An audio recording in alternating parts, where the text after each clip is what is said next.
Can I confess something? I know I should floss more. Okay, there it is. I said it. And all my hygienist friends and dentist friends are saying, yes, yes, you should. Good job. And they're clapping and cheering right now. I know. Anyway, I also know I should drink more water. I should go to bed earlier. I should spend less time on my phone. I should exercise consistently. I should be more patient in traffic. And also, maybe I shouldn't convince myself that one cookie somehow doesn't count because I broke it in half. The point is, I already know a lot, and you probably do too. In fact, I'd bet most of us aren't suffering from an information problem. We are suffering from an implementation problem. We know how to improve our marriage. We know we should call our parents. We know we should forgive. We know we should pray. We know we should have that difficult conversation. We know. So why don't we do it? Because knowing doesn't change us. Doing does. And somewhere along the way, we started confusing learning with growing, and they are not the same thing. And that's what I want to talk to you about today.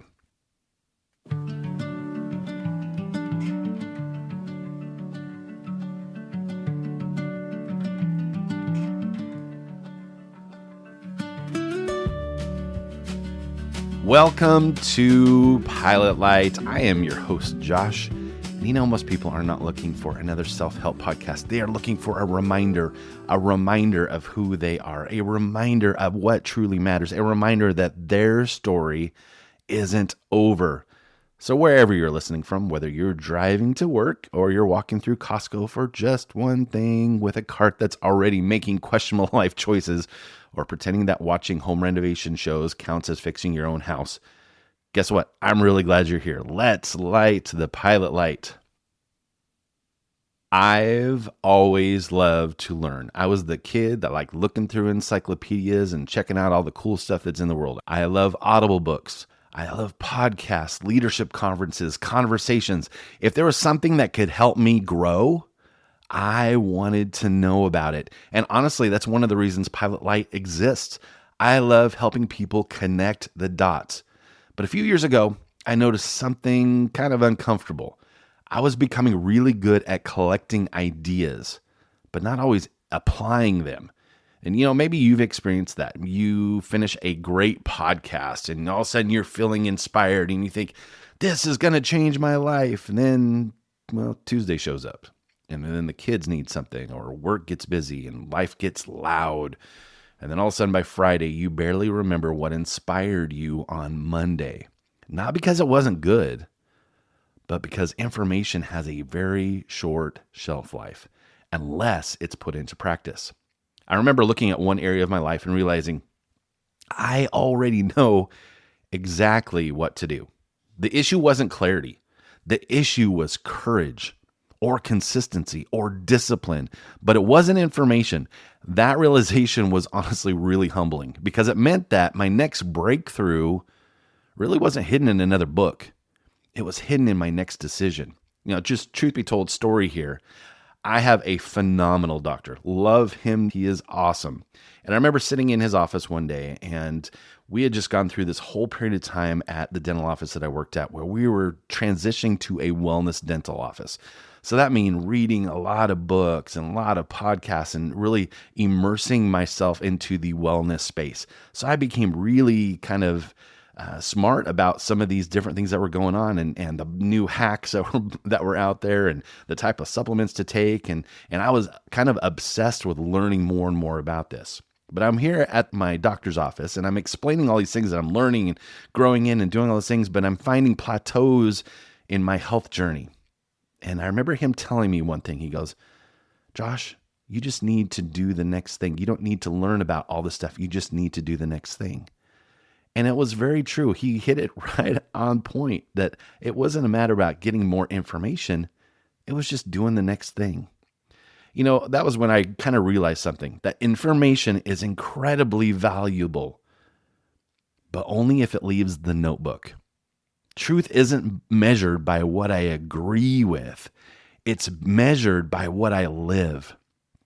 That changed the way I looked at growth. I stopped asking, okay, what else do I need to know? And started asking, what do I already know that I haven't been living? That's a much more uncomfortable question, but it's also a much more transformative one. So here's the big idea. Here's what I've learned. Transformation begins where information becomes action. I want you to think about that. Information can inspire you, right? It can challenge you and encourage you and even convict you. But information by itself doesn't change your life. Application does. I've met people with very little formal education who are incredibly wise. And I've met people with libraries full of books who never seem to grow. Why? Because wisdom isn't measured by what you know. It is measured by what you practice. Knowledge fills your mind, but obedience shapes your life. So here's my first point in all this.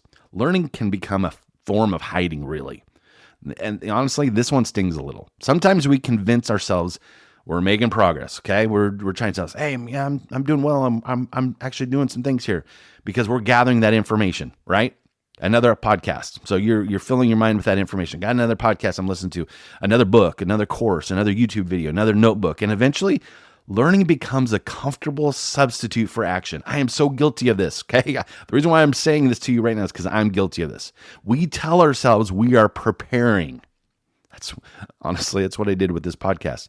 The amount of preparation that I put in, and preparation's good. I'm not going to say that it's not a good thing. But when preparation becomes stalling, that's when really the problem happens. So really, we're postponing. And at some point, growth requires that movement, not more notes. So here's my second point. Small acts of obedience change lives. Let me say that one more time. Small acts of obedience change lives. We love dramatic moments, right? The big breakthroughs, the life-changing decisions. But honestly, most transformation happens quietly. One apology, one prayer, just one healthy meal, one difficult conversation, one walk around the block, one honest confession, one phone call. Those moments don't usually make the headlines, right?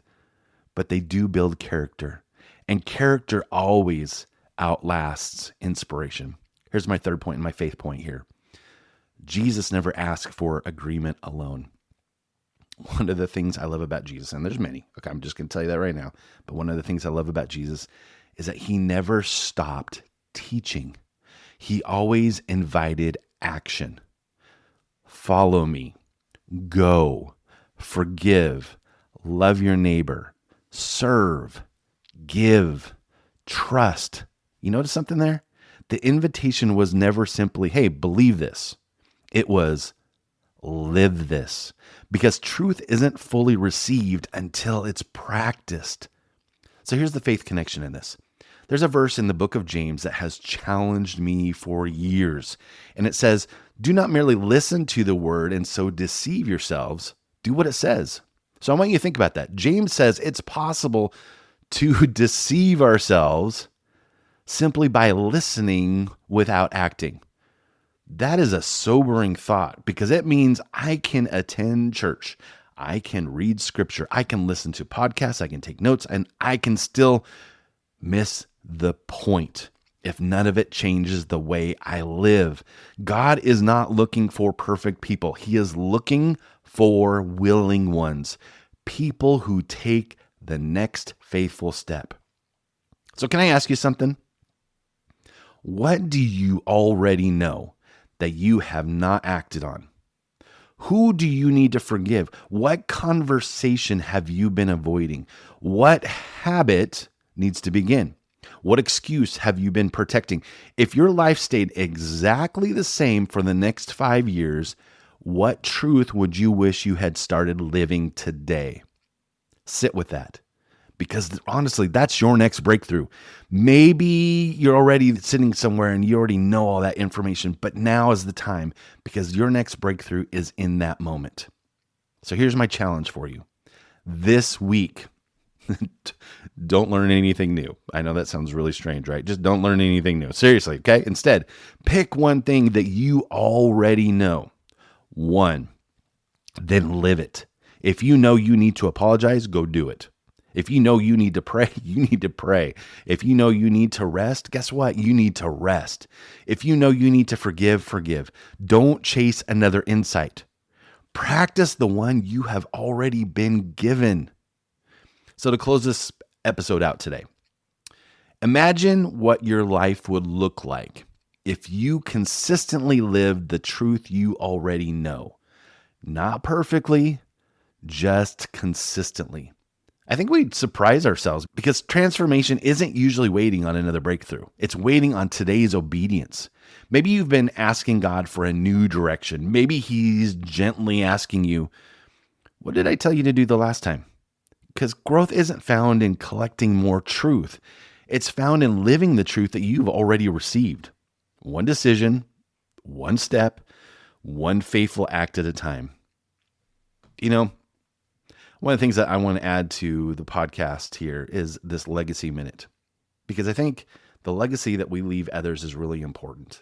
I just got done the other day doing a funeral for someone who lost their life way too early. And I was thinking about legacy. And sometimes when you do a funeral or you're at a funeral or a celebration of life, you really start to think about your own life and the legacy that you're leaving. So I want you to think about this in context of that.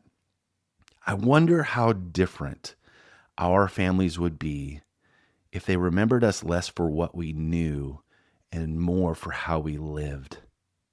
You see, knowledge impresses people. Consistency is what shapes them.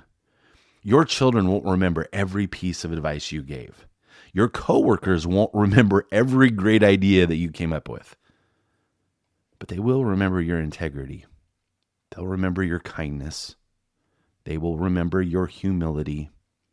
They will remember your faithfulness. Because people follow lives long before they follow words. So pass the flame. Thanks for spending a few minutes with me today. And if this conversation challenged you, pass the flame. You never know who might be one step away from finally living what they've known all along. And remember, see farther, live deeper, become who you were created to be, because you were created to be a fire, not just a flicker. Keep the pilot light on, and I will see you next time. Before we go, I want to ask you for two quick things. First, if Pilot Light has encouraged you, would you take a moment to follow the podcast and leave a review on either Apple Podcasts or Spotify? It may seem like a small thing, but it really does help this message reach more people who might need a little light in their life. And secondly, I want to hear from you, because Pilot Light was never meant to be just a podcast. It was meant to be a conversation. So go to the website, mypilotlight.com, and go to the fan page portion and send me a message or leave me a voicemail. Tell me your story. What challenged you? What encouraged you? What did you do differently? Or maybe most importantly, who did you pass the flame to? Maybe you shared an episode with a friend. Maybe you encouraged someone who needed it. Maybe you had a conversation you had been putting off. Maybe you chose to show up differently. I want to hear those stories. Some of them may be even shared on our website or included in a future episode, because you never know how your story might light the way for someone else. So remember, a flame was never meant to be kept. It was meant to be passed. So keep passing the flame. And as always, see farther, live deeper, become who you were created to be. You were created to be a fire, not just a flicker. Keep the pilot light on, and I will see you next time.